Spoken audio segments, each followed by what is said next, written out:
Hello friends, this is Himanshi. Welcome to my channel. कैसे हो आप सभी लोग? आशा करती हूँ आप बिल्कुल मस्त होंगे, ज़बरदस्त होंगे और आपने अपनी स्टडी कंटिन्यू कर रखी होगी। फ्रेंड्स, मैंने आपको लास्ट वीडियो में शायद मैंने आपको चिल्ड्रन विद डिसेबिलिटी पढ़ाया था। तो आज की क्लास में हम लर्निंग डिसेबिलिटीज़ पढ़ेंगे, मतलब अधिगम अक्षमताएं। बच्चों को ये जो अक्षमताएं होती हैं ना, ये कोई मोटर डिसेबिलिटी भी नहीं होती है, हमारी इमोशनल डिसऑर्डर भी नहीं होता, विज़न या हियरिंग प्रॉब्लम भी नहीं होती है। फ्रेंड्स, इसमें क्या होता है, इसमें बच्चों को हमारा भाषा का प्रयोग करने में परेशानी हो सकती है, लिखने, पढ़ने, बोलने में या फिर मैथ की कैलकुलेशन करने में दिक्कत हो सकती है। वैसे तो हमारी पैडागोजी में बहुत तरह की डिसेबिलिटीज़ हैं, बट जो हमारे पॉइंट ऑफ व्यू से इम्पोर्टेंट हैं उनके बारे में आज मैं इस वीडियो में आपको बताऊंगी। चलिए फिर स्टार्ट करते हैं।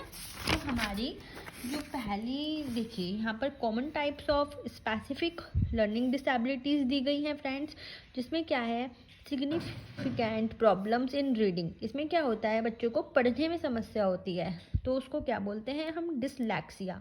जिसमें लिखने में परेशानी होती है उसे बोलते हैं डिस्ग्राफिया। जब मैथ में समस्या होती है उसे बोलते हैं डिसकैलकुलिया। जब हमारे मोटर स्किल में मतलब गतिक कौशल में परेशानी होती है उसे हम बोलते हैं डिस्प्रैक्सिया। तो फ्रेंड्स, डिसलैक्सिया में क्या होता है कि dyslexia is a general term for primary reading disorder. इसमें क्या होता है ना कि हमारा पठन संबंधी विकार होता है बच्चे में। Diagnosis is based on intellectual, educational, speech, language, medical and psychologic evaluation.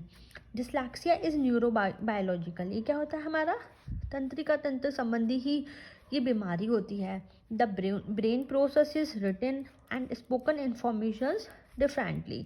हम बच्चा लिखता कुछ और है, बोलता कुछ और है। बच्चा इसमें जैसे कि बैड, हम उसे लिखने को बोलेंगे तो वो डैड लिखेगा, डैड बोलेंगे तो बैड लिखेगा। जैसे कि आप सभी जानते हैं, एक मूवी आई थी हमारी तारे ज़मीं पर, उस बच्चे को डिसलैक्सिया से संबंधित ही बीमारी थी। इसमें क्या होता है ना कि जो लैंग्वेज, जो भाषा का जो विकास है वो देरी से होता है। स्पीच भी बच्चा देर से कर पाता है और लेटर्स के नाम उसे देर से याद होते हैं, नंबर्स देर से याद होंगे और कलर्स के नाम देर से उसे याद होते हैं।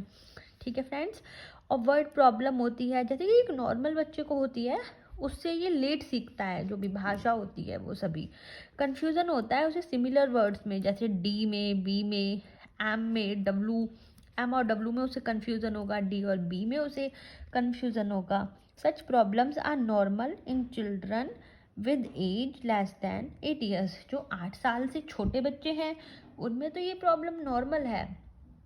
उन बच्चों को हम ज़रूरी नहीं है कि हम उसे, यदि कोई बच्चा एम को डब्लू लिख रहा है तो हम उसे बोलें कि उसे डिसलैक्सिया की परेशानी है।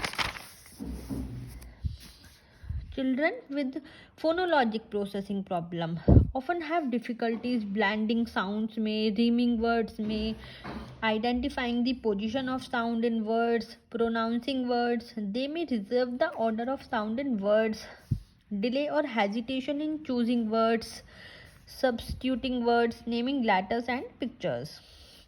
आइए फ्रेंड्स, अब हम नेक्स्ट देख लेते हैं। नेक्स्ट है हमारा डिसकैलकुलिया। फ्रेंड, जो इम्पोर्टेंट बातें हैं वह सभी मैं आपको इस वीडियो में बता रही हूँ। ज़्यादा डीपली इसमें पढ़ने की ज़रूरत नहीं है। इससे रिलेटेड एक सिंपल सा क्वेश्चन आता है हमारे पेपर में कि डिसलैक्सिया में बच्चे को किस तरह की परेशानी होती है, लिखने की होती है, पढ़ने की होती है या बोलने की होती है। तो डिसकैलकुलिया में क्या होता है, गणन संबंधी विकार होता है, मतलब मैथ संबंधी परेशानी होती है बच्चे को, वो गणना नहीं सही से कर पाता है।